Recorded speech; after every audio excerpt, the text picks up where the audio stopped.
അപ്പൊ ഞങ്ങൾ ഇന്ന് ഒരു സ്പെഷ്യൽ ആയിട്ടാണ് ഉണ്ടാക്കുന്നത്. നമുക്ക് ചപ്പാത്തിക്കും പൂരിക്കൊക്കെ കഴിക്കാൻ പറ്റുന്ന ഒരു കേർഡ് കറിയാണേ. അപ്പൊ നമുക്ക് നോക്കാം എന്തൊക്കെയാണ് വേണ്ടത്. എന്തൊക്കെയാണ് വേണ്ടത്? ഇന്ന് നമുക്ക് വേണ്ടത് ഒരു സവോള, അതുപോലെ കുറച്ച് ഗാർലിക്, പിന്നെ ഇത് ഗരം മസാല, മല്ലിപ്പൊടി, കുറച്ച് കാശ്മീരി ചില്ലി പൗഡർ, കുറച്ച് ഉപ്പ്, കുറച്ച് ചില്ലീസ്, പിന്നെ കുറച്ച് കായപ്പൊടിയുടെ ആവശ്യമുണ്ട്. പാൻ ചൂടായിട്ടുണ്ട്. നമുക്കിനി ഓയിൽ ഒഴിക്കാം.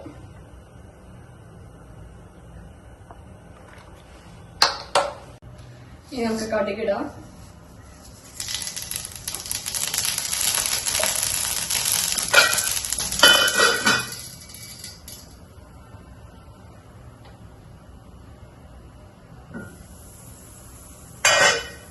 അരിഞ്ഞു വെച്ച സവോള ഇടാം.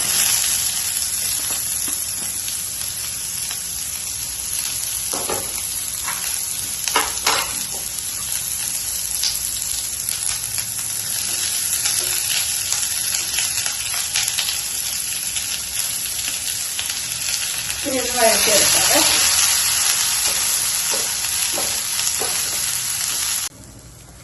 കുറച്ച് ഗാർലിക് ഇട്ടാം. ഗാർലിക് ഇട്ടു, ചില്ലി ഇട്ടു,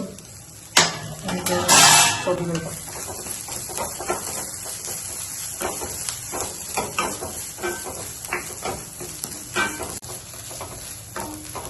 ഇതൊന്ന് വഴണ്ട് കഴിയുമ്പോ നമുക്ക് പൊടികളൊക്കെ ഇടാവേ. ഇതിലോട്ട് കുറച്ച് മല്ലിപ്പൊടി, ഗരം മസാല, അതുപോലെ കുറച്ച് കാശ്മീരി ചില്ലി ആഡ് ചെയ്യും.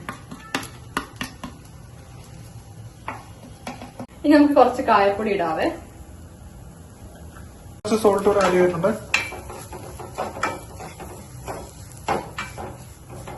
ഫ്ലെയിം ഓഫ് ചെയ്യാവേ. അത് കഴിഞ്ഞിട്ടാണ് നമ്മൾ ഈ തൈര് ഒഴിക്കുന്നത്.